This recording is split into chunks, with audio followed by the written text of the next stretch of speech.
Welcome to Boxing Profiles. I'm your host, Tony Prince. What's going on? What's going on? How you guys doing? Yeah, guys. Again, we got off a little late start tonight. It's all good, though. Today, we're going to talk a little bit about quick recap. Last weekend, there was a great cause that the Turkish Al-Sheikh, he threw a great card in Southern California. And it was a great card. I thought the concert that they had with, Eminem was a bit long because I watched it it started at 4 and it didn't end till like 11:30, quarter to 12 o'clock, something like that. Dude, that was a long show. And I think that it would have been perfect if he would have done one, maybe 2 songs, and then let it go at that. Let's say hello to the Mac Attack right here. This is Coach Mac. We're here right now. We're live. Okay, guys. I want to recap, and I want to talk a little bit about the Jared Anderson fight. So you recapping a recap because we already talked about this on the last show. But we did talk about it. I'm recapping the recap.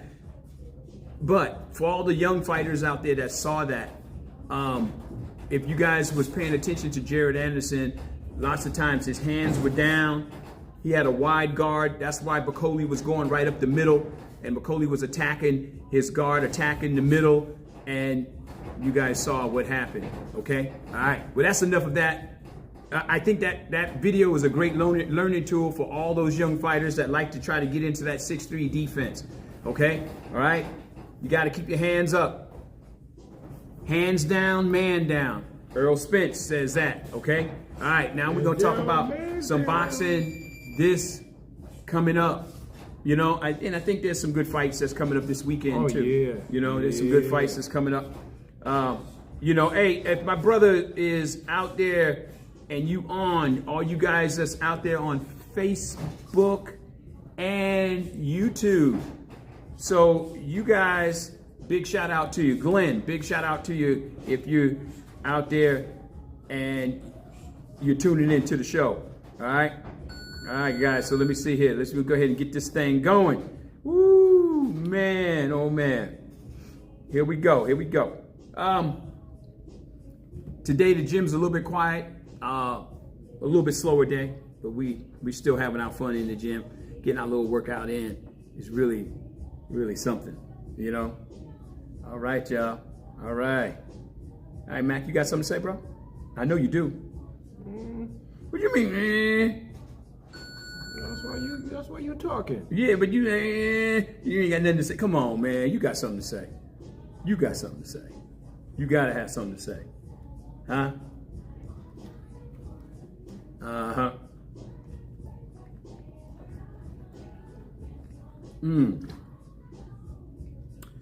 Well, again, I love boxing. It's my passion. It's a great thing. You know, we got this fight that's coming up in September between, I believe it's in Vegas, Canelo Alvarez and Edgar Berlanga. These two have been going at it. Something fierce, something real crazy. And you should hear these guys in the press conference. I mean, I don't know if they don't like each other or if it's about just disrespect or whatever it is. These guys are going at it. And Canelo said he ain't going to have no mercy on them. And it's very rare you hear Canelo say something like that. Isn't that right? Yeah. You know, and when Canelo says it, I mean, he's pretty true to his word when he says something. So, I mean, I'm just like, man, what is all that about? You know what I mean? Berlanga said he gonna end Canelo's career and all this other stuff. You know, Berlanga's talking about the man's mother. You know, and Canelo. You don't talk about somebody's mama, man. Talk about nobody's mama. Yeah, you know, the mamas ain't got nothing to do with you and him in the ring boxing. I mean, I just think that it's kind of silly to do. But I understand. I understand. It's the instant way to get that animosity going. I tell you what, talk about somebody's mama. That's automatic. That's automatic funk. You heard Coach. He said that's automatic funk when you start talking about somebody's mother. And I agree with him 100%. When you talking about somebody's mom, people tend to get really, really upset because, you know, your mother don't really have anything to do with it. You seen it happen with Devin Haney, Ryan Garcia. As soon as Ryan brought up Devin's mom, where's your mom at? Where's your mom at? Right. Yeah. That's crazy. You know, leave people's moms out of the, you know, out of those conversations, man. It's just not right, man. It's just not right, you know. So, but Berlanga, man, I mean, he seems pretty confident, bro. He seems pretty confident. He gets hit a lot, you know, in his fights. I mean, he used to be at one point in his career that everybody said he was a monster. I don't know. I think there's going to be a war for about 4 rounds, maybe 2, okay, in all honesty. Because I think Canelo's going to put him away real fast. I don't think he's going to play with this dude at all, you know? I think he's going to jump right on top of him and start putting hands on him right from the beginning. You see, so far we ain't got nobody in the chat room, but we'll get you. We're waiting for you. We got one person so far give us a thumbs up. I don't know who that is yet, but that was me. Oh, that was you. Okay, so we got Coach Mac giving us a thumbs up. Okay, which is pretty cool. Oh, we got 2 people in here now giving us a thumbs up. That's it. Yeah, guys, you know, if you guys are out there, hey. The second person should have been you. Click yourself, man. No, I already did. Okay, well, that's yeah. So, you know. So, again, we'll see what happens on this fight between Canelo and Berlanga. Like I said, I'll give it 4 rounds, but I think it could be over in 2. You know, Canelo, he's a little pissed off. He's, you know. But I understand what Berlanga's trying to do. He's trying to get in the head of Canelo. But Canelo been around the game too long. He's a veteran. Canelo said something that was real important. And he compared Berlanga to Miguel Cotto, Floyd Mayweather. And he said to Berlanga, he said, "Are you better than those guys?" That's what he said to him. And I was like, whoa. Man, that was really something to say, you know. I mean, even Munguia, those guys, none of those guys. Now, don't get me wrong, I love Munguia as a fighter, man. He does great things in the ring. But even Munguia wasn't on that level as Canelo. I mean, it was a good fight, but he wasn't on that level with Canelo. And I don't think Berlanga is on the same level as Munguia. You know, that's how I feel. That's just me, though. I mean, I would love to see those 2 fight, but you know, that's how I see it, though. You know, it is kind of crazy that you don't see all the great fights. You know. Yeah, it was a trip actually why he said that, because actually Berlanga was addressing Caleb Plant, who was in the crowd. He started talking smack to Caleb Plant, saying he wasn't gonna get knocked out like that, expletive. Like out there, and he started pointing at Caleb Plant. Caleb Plant then got up and started addressing him back. You know, they started having, you know, banter back and forth, you know, while Caleb was in the crowd. And then Canelo's like, "Hey, don't worry about it, Caleb. I got him for you. I got him for you." And that's when he was saying, you know, and then that's when Berlanga and Canelo started having an exchange. Saying, you know, Berlanga, I forget Berlanga said, you said I'm gonna F you up, and then that's when Canelo said, "You think you can you got more skills than you know, Cotto and Mayweather and you know, and so on and so on and so on." Yeah. I mean, it was heated. But it was funny to see, you know, because you know, Berlanga and Plant been going at it for a minute, for a couple of, about half a year now. And it was funny to see, you know, Canelo and Plant kind of gang up and take sides against Berlanga. Yeah. So let me ask you a question, Coach. Who do you think will win that fight between Berlanga and Caleb Plant? Who do you think will win that fight? Plant. Why would you say that? Just his boxing ability. He's too slick of a boxer and experience. Mm-hmm. You know, I was watching a little bit of Berlanga yesterday with a lesser opponent. He was kind of struggling. I think he got the guy out of there to fifth round. English guy. I mean, he got some crack to him, but I'm nothing overall special about him. Does he keep his hands up or any of that kind of stuff? He keep his hands up? He looks like he does everything very good, nothing great. He's a solid guy. You know, I mean, there's a reason he's there. Yeah. You know what I mean? But it's nothing Canelo hasn't seen before, and he does nothing exceptionally well, like Canelo said. You think you're better than Cotto? You think you're better than Mayweather? You think you're better than... I don't think he's better than... who's the guy? Jaime Munguia. Munguia, yeah. I don't think he's better than the last guy. Well, Munguia went to distance with him. Yeah, that's what I'm saying. I don't think he's better than Munguia. So I mean, so that's why I said it's going to be a war for. I don't even think it's going to be a war. I think it's going to be a war for 4 rounds, and Canelo going to knock this boy straight out. I mean, I hope he packed a big lunch. It's going to be a long. It's going to be a long night for Berlanga. It's going to be a long night for Berlanga. Or a very short one. Yeah, I think it's going to be, well, just those 4 rounds, maybe 2 rounds is going to be a long time for him getting hit on. It could be 6 minutes or, you know what I'm saying, or more, just a couple more rounds, 12 minutes, and then he's going to drop him like a bad habit, you know? Have a good one, brother. Because they're coming in, they're coming in real disrespectful. You know what I mean? And like, you know, when you talk that, and you got that mouthpiece on you, you talking real reckless. A lot of times you get served, you know, like I said, not a piece of that humble pie. They take that piece away. They take that 1/4 and give you that 3/4. You know, they give you that whole 3/4. Yeah. You know what I mean? Because like I said, he talking, him and his dad especially, he's talking real reckless and disrespectful instead of being appreciative, you know, of the opportunity. You know what I mean? Isn't that jailhouse mentality? Because his dad was in prison and stuff like that, and that jailhouse mentality, being disrespectful and all that kind of stuff like that, you know? So he might just walk in there and just get smacked. Yeah. So second round. Yeah. Like I said, 3/4 of that pie. You just get you don't get a slice. You just get the you know what I'm saying? Yeah. So because it's coming from somewhere, you know what I mean? I'm wondering, where is this coming from? A lot of that is fear. A lot of times, it is. The opportunity humbles you. You think you're ready for it, and the lights and stuff, and you get scared. You know what I mean? That's how you start acting out of fear.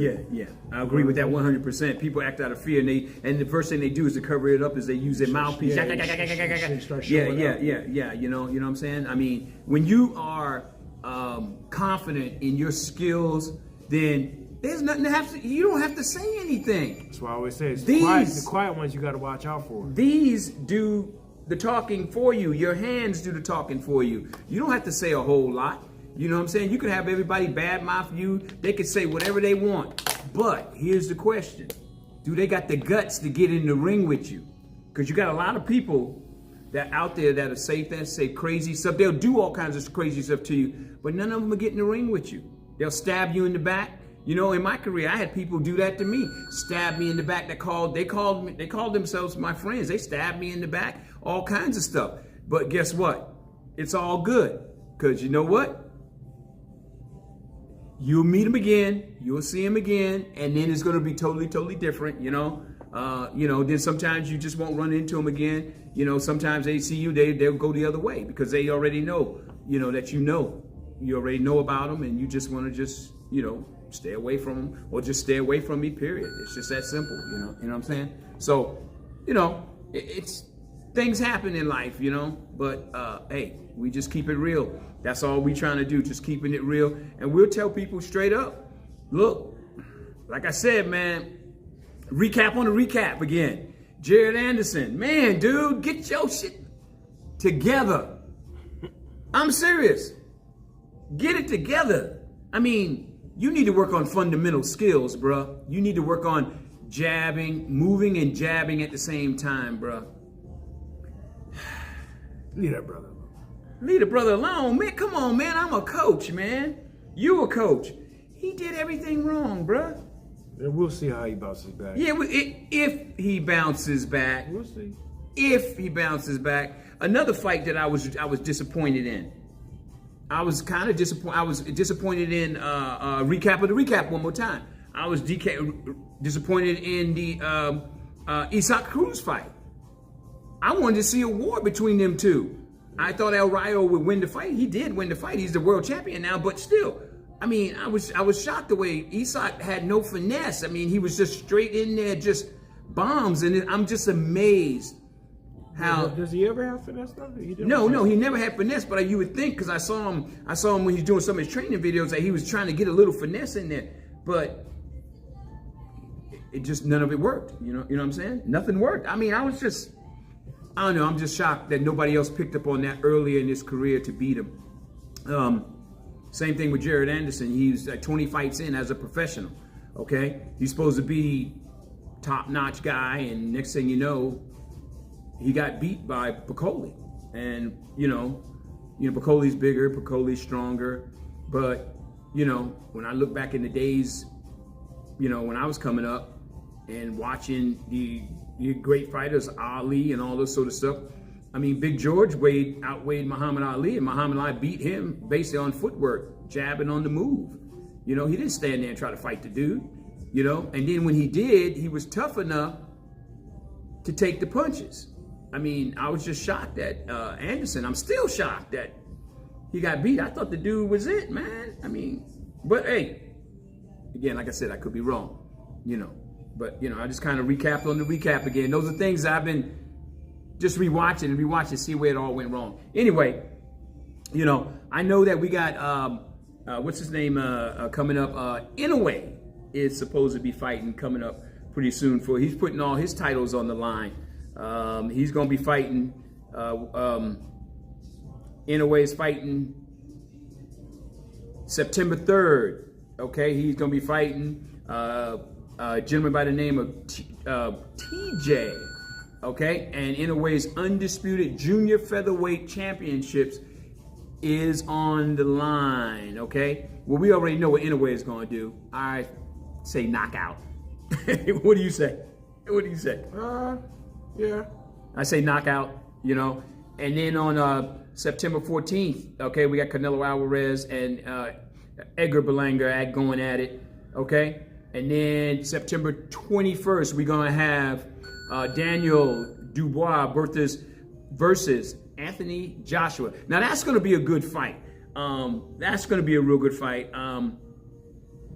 In that fight, who you got?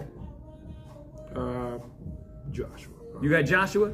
Yeah, probably. I'd have to call that more close. I'd have to see them closer to, the fight and how they're training. But as of right now, probably Joshua. I'm going to go with Dubois on that one. I'm going to go with Dubois on that particular fight. And here's why. Dubois showed me something when he fought Alexander Usyk. That body shot that he hit Alexander Usyk with was not a low blow. It was a clean body shot. It was above the belt line, okay? The referee called it a foul, but that referee, hey, I don't know where they got that guy from. And also that was in another country. Now, I think that was in Usyk's country when they did that fight. Okay, so that was in Usyk's country. If that had been here in America, Usyk would have lost that night because he could not get up, okay? Or if that would have been anywhere else in the world, okay, Usyk would have lost, period. That was a clean body shot, and he hit him perfect, okay? So you think Dubois is going to win just because he hit Usyk with a body shot? You think he's going to beat Joshua because he hit Usyk with a body shot? I would say that, and here's why I'm saying I think Dubois has something to prove. He has a lot to prove, and who better to prove it against than Anthony Joshua? Okay, I can dig that. I can dig that. I mean, and that's why I say that. Okay, all right, and then then we have that's coming up October 12th. That's coming up. We have the fight between, I always mess up his last name, Arthur Beterbiev, okay, and Dimitri Bivol. 12 rounds for Beterbiev's WBC, WBO, IBF, light heavyweight titles, okay? So I do believe Bivol is he WBA? Is he WBA champion? Bivol? Yeah, he's got to be because that's the only belt that's not here. Yeah. So he's WBA. If Bivol wins this, then Bivol would be undisputed at that particular point. Yeah. If he beats Beterbiev. Okay, Yeah, and then Bivens the WBA. yeah, Bivens was a WBA. So, and then vice versa for Beterbiev. So we'll see what happens. And now that's going to be a good fight, but I'm going to go with Dimitri Bivol on that one. Okay, and then we have November 15th, Arlington, Texas. I really don't want to say it, but I'm going to say it anyway. Is because we got the great Mike Tyson. He is getting in the ring with the Jake Paul. Okay. I mean, I'm gonna watch that fight because I want to see Mike fight. That's the reason why I'm watching it. But I don't really watch any of the Jake Paul stuff. I just don't. I don't see it. I mean, yeah, he's great for entertainment. But I mean, why don't he just get in there and just start fighting for real? That's how I see it. Some people say, well, he is fighting for real. Well, really? I mean, he's not fighting. He's fighting guys that are from the UFC, things like that. He's not fighting real boxers all the time. He's not competing with true boxers. He's fighting Mike Tyson. Mike Tyson is what? How old is Mike? Like 60? He's approaching 60. Okay, he's approaching 60 years old. What is Jake Paul? How old is he? Oh, gosh, he's not even 30. He's not even 30 years old. Come on, man. I mean, really? Now, if Mike Tyson go in there and knock Jake Paul out, I mean, what are we watching here? I mean, you know what I'm saying? What are we watching? I mean, I know Mike is probably doing it for the money. I wouldn't blame him. You know what I'm saying? I don't blame him one bit. But my question is, why is Jake doing it? I mean, if you're going to do this, why not do it for real? Why not fight other light heavyweight boxers? Why not do that? That don't make any sense to me not to do it for real. And you're taking the same risk as everybody else is putting your life on the line. So why not do it for the big money? I mean, it makes more sense. I mean, you already got a name behind you. You got a couple wins. I think you got one loss on this record, something like that. Yeah. One loss. So why not do it for real? Okay? Jake Paul, why not really challenge yourself and jump into the professional ranks and let's see how well you do? Because again, fighting guys that are older, out of shape, their reflexes is not there all the time. I mean, it just don't make any sense to me. So, I mean, but it's your life. You do what you want to do. You're taking the same risk. One shot could kill you. You know what I'm saying? Or you can get seriously hurt. But he is a professional. Well, number one, but you saying to take it a little more serious. Fight some real guys. Yeah, then he's a professional to me. Right now, he's an entertainer. That's what he is to me. He's not a professional to me. He's an entertainer, and he's like a WWE star. That's what he is to me. Okay, he's not. It's just not real. I mean, he fought Mayweather. Come on, man. Come on. And then Mayweather won the fight. Come on, man. Come on, bro. Come on. His brother fought Mayweather. Well, whoever. They're the same to me, period. You know what I'm saying? It's a clown show. That's how I see it. It's a clown show. But yeah, he's making money. And I think based on his YouTube followings and all that other stuff, that's why he's doing what he's doing. It gives these guys an opportunity to jump in the ring because of their status as they become stars and then they jump in the ring. You know what I'm saying? Mm-hmm. I don't see it. I'm just not getting it. I'm not seeing it. So, that's just my opinion on that particular one. So, I mean, and then there's like Riyadh, okay, on the DAZN, December 21st. Are you jumping towards the end of the year? I'm going through the whole year, baby. I'm jumping down. I'm going down, baby. Let's stick to this weekend. Yeah, we can stick to this weekend, but I'm just getting it going. You want to stick to the weekend? I don't even think you covered this weekend. We got Virgil Ortiz. Yeah, there we go, Virgil Ortiz. And Sergey BOHACHUK. Yeah.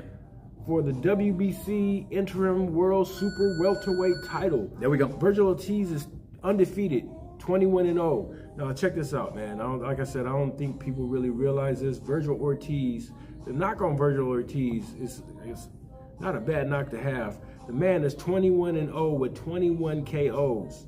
Now, knock on Virgil Ortiz is nobody really gets to see him because the guy knocks out everybody in the first round. We never get to really. I think his last two fights, yeah. So his last two fights, we've only seen him 2 minutes of action because they've both ended. So in the last, since he fought Frederick Lawson 2 fights ago in January 2024, and Thomas Delorme in April of this year. So since January, he's only fought 2 rounds.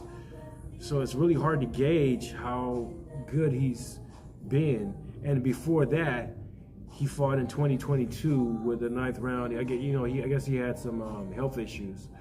So it's really hard to gauge, where he's at on just 2 rounds of performance. But hey, the guy's 21-0 with 21 knockouts. So it's really hard to argue with that. His opponent, however, though, is a nasty character himself. He's 24-1. Now, 24 wins with 23 knockouts. So these guys' knockout ratio is like 100%. You know what I mean? 98%. One's 98%, the other one's 100%. So you could say that, right? Yeah. So as I said, together they got 90, like damn near 99, 98% knockout ratio. Because I was gonna say, okay. BOHACHUK is a freak too. That man is 6 feet tall. That's a tall usually when you see, and he's from the Ukraine. So, he coming with that style. Prince. Well, you know what? Now that you mentioned that, he beat Brian Mendoza, who ain't no slouch. Brian Mendoza's the business, and he beat Brian Mendoza by unanimous decision. Since you said that this gentleman's coming from the Ukraine, okay, listen, I'm gonna say it again.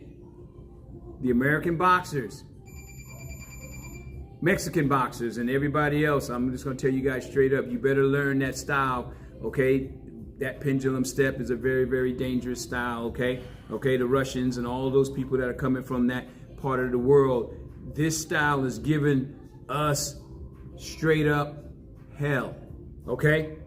Straight up hell. He's got a good looking record. Okay? You guys got to learn the style. You guys got to get back to your footwork. You got to get back to jabbing on the move. You guys got to get back to doing those things and stop being stuck in the mud and staying flat-footed and trying to do a 6'3" defense. Everybody looking the same. Okay? And you got to get back to fundamentals of boxing. Traditional, fundamental boxing is where you guys need to be. But you do what you want to do. I'm putting it out there. I'm telling you, I would not be surprised if we see an upset this weekend if Virgil Ortiz do not knock this guy out. This guy's got some crack, just like Virgil Ortiz does. So we're gonna find out tonight. That sounds like it's gonna be a good fight. And you know what? David Morrell fought a guy that was from over. Oh, he was over there. Yeah, he was from one of those countries that was over there. And David Morrell didn't look very good at all. He won the fight on decision, but he didn't look very good. I mean, he looked bad because this guy's movement was just, it was something, okay? And all I could say is, hey, sometimes you have a good fight, sometimes there's a bad one. But I know I'll try to look as good as I can on each and every fight. I mean, because people are always watching because everybody's going to criticize. Everybody got something to say, But, go ahead, bro. So we got Gabriela Fondora, which is Sebastian's sister. Who's she fighting? She's fighting a lady by the name of Daniela Asino for the IBF World Flyweight title. Good for you, That's Gabriela. Good. Okay, Gabriela is undefeated at 13-0, and her opponent is 16-3-3. So she got a little bit of a record on her. 16-3-3, yeah. 22 fights. So she got some experience. Yeah. Almost 10 more fights than her. So So she got a work cut out for her. We'll see how that goes. Well, and we also this is a couple of ladies fights. We got Cecilia Breakers, and she's fighting Maricela Cornejo for the WBC interim world super welterweight title. Cecilia Breakers is the business. She's been 37 wins and 2 losses and one. Yeah, but she's been a top tier champ for many years. I think she just lost. Breakers lost to her fine self. Okay, I seen her fight before, but she's pretty good. I mean, I mean, I thought she lost to somebody. she did. She lost to somebody, but she's a pretty good fighter. I mean, she's pretty busy. McCaskill. Yeah, she's pretty busy. Yeah. So we'll see what happens. Yeah, she lost to Jessica. I can't say that. McCaskill. Something like that. I botch sometimes the people's names and stuff like that. I mean, it is what it is, you know. Like people botch my first name when I tell them my first name, they botch it all up. But it's all good though, you know, because sometimes people just have odd names, you know. So anyway, bottom line to it is another good weekend of boxing. Okay, and I do believe that this is on. This might be on ESPN. This is on DAZN. Oh, that's on the DAZN. Okay, and then ESPN is having a card also. They're having a card. Actually, no, I'm sorry. That was today at 1 o'clock. They got another one. They have a card. We got Charles Conwell, who's another prospect. He's 19-0 with 14 knockouts. He's fighting Kiari Gray. Yeah. 18-6.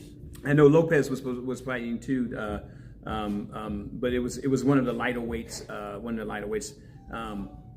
was going through my schedule and I was looking. Which Lopez? I was fine, and that's the thing. The first name I just forgot the first name. But he's in the lighter weights. I think he's like a flyweight, something like that, or super flyweight. You talking about Luis Alberto Lopez? No, not him. No, not him. But he's a WBO champion. But it was I looked at it, I was like, okay, all right, this is pretty cool. It's pretty cool. Just trying to keep up with the boxing, man. It's kind of crazy. Because he's fighting Luis Alberto Lopez is fighting Angelo Leo. Yeah. That same Saturday. This is a ESPN Plus card. IBF World Super Featherweight title. Yep. And on that same card, we got Vito Milnicki Jr., who's a hot prospect, 18-1, fighting Laszlo Toth. Laszlo, that's a funny name. Laszlo Toth. 32-8-2. Wow.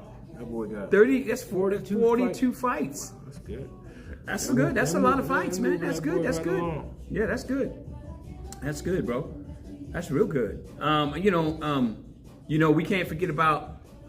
There's a card that's coming up on August 31st, Oakland, California, and it is a show that Amari Jones, is going to be fighting on at the Oakland Marriott, and as you guys know, Amari Jones is a big name fighter. He's 12-0, or something like 10 or 11 knockouts. I mean, he was a guy that was fighting on all the Devin Haney's undercards, and he was doing extremely well.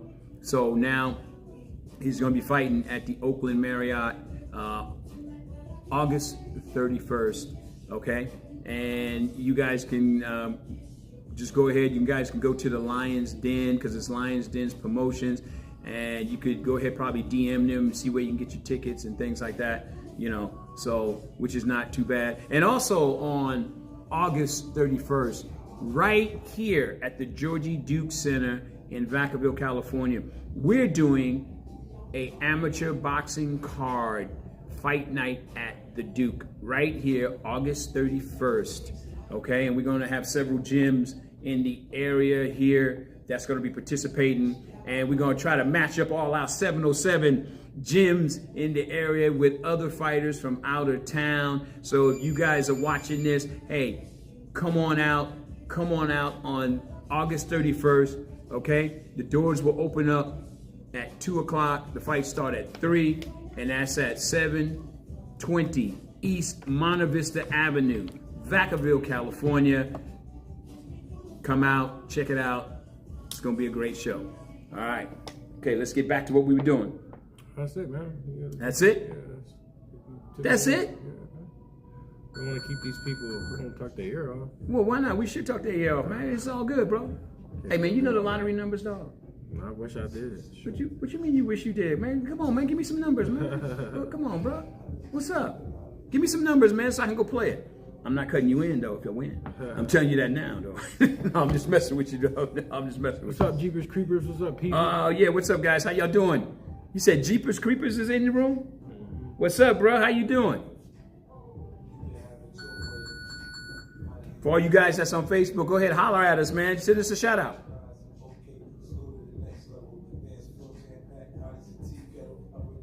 Yeah, but let's cut it, man. Let's not. All right. Okay. Well, you know, we got some people in the room right here. Hey, do any of you guys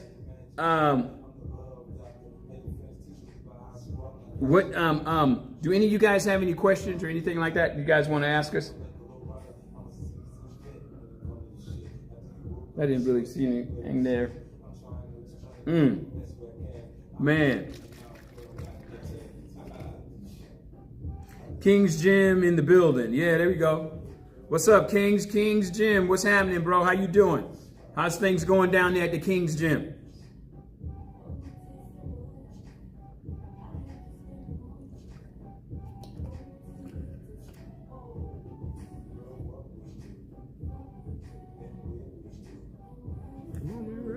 All right.